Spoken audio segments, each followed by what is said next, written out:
అస్సలాము అలైకుం. హాయ్ అండి. ఇంకా ఈరోజు బ్లౌజ్ ఫ్రంట్ పార్ట్ స్టిచ్చింగ్ అయితే చూపిస్తున్నా చూడండి. ఫస్ట్ మనము షేప్ పట్టీలు అయితే స్టిచ్ చేద్దామండి. షేప్ బెల్ట్ అయితే స్టిచ్ చేద్దాము. ఇలా డబుల్ ఫోల్డింగ్తో వచ్చినప్పుడు మనము లోపల వేస్ట్ పీస్ ఒకటి పెట్టుకొని ఈ విధంగా ఫోల్డింగ్ చేసేసి ఇంకా పై కుట్టు వేసుకున్నామంటే ఒక కుట్టులోనే మనకు షేప్ బెల్ట్ అనేది రెడీ అయిపోతుంది. ఓకేనా? ఈ విధంగా డబుల్ ఫోల్డింగ్తో మనకు క్లాత్ ఎక్కువ ఉన్నప్పుడు ఇలా డబుల్ ఫోల్డింగ్తో కటింగ్ చేసుకోండి. సపరేట్ లేకపోకుండా సరిపోతుంది. ఈ విధంగా డబుల్ ఫోల్డింగ్తో స్టిచ్ చేసుకున్నామంటే ఒక కుట్టులోనే మనకు చాలా తొందరగా షేప్ బెల్ట్ అనేది రెడీ అయిపోతుంది. చూసారా? లోపల వేస్ట్ క్లాత్ అనేది పెట్టేసి ఈ విధంగా క్లాత్ను ఫోల్డింగ్ చేసేసి పై కుట్టు అయితే వేసేయాలి. వేసుకున్న తర్వాత నీట్గా కటింగ్ చేసేయండి. ఈ విధంగా వేస్ట్ క్లాత్ మొత్తం కటింగ్ చేసేయండి. కటింగ్ చేసేసిన తర్వాత ఇదే విధంగా ఇంకొక షేప్ పట్టుకుని స్టిచ్ చేసేయండి. స్టిచ్ చేసేసి ఆల్తి బ్లౌజ్కు చెక్ చేసి ఇంకా అవి పక్కన అయితే పెట్టేయండి.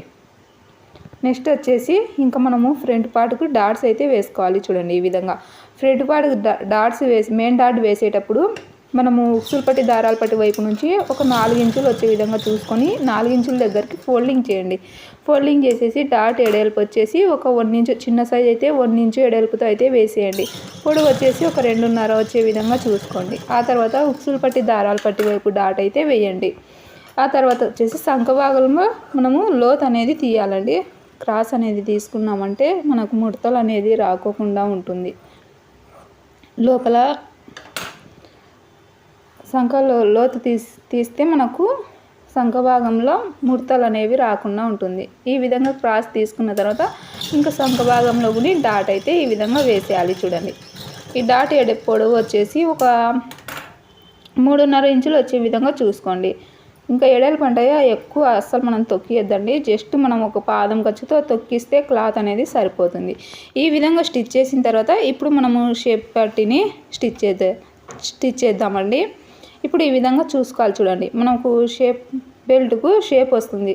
ఆ షేప్ వచ్చినప్పుడు ఇక్కడ చూడండి, మూల అనేది బయటకు వచ్చే విధంగా చూసుకొని ఈ విధంగా కొద్దిగా మూల అనేది మనకు బయటకు వచ్చే విధంగా పెట్టుకొని ఇంకా ఎగస్టున్న షేప్ పట్టీ క్లాత్ను వదిలేసి ఇంకా మనకు ఎక్కడి వరకు బ్లౌజ్ వస్తుందో అక్కడ నుంచి స్టార్ట్ చేయండి.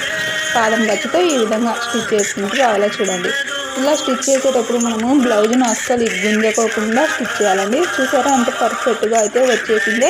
ఇంకా ఎగస్టున్న షేప్ పట్టీని కటింగ్ చేసేయండి. వీడియో నచ్చితే లైక్ చేయండి, షేర్ చేయండి, సబ్స్క్రైబ్ చేసి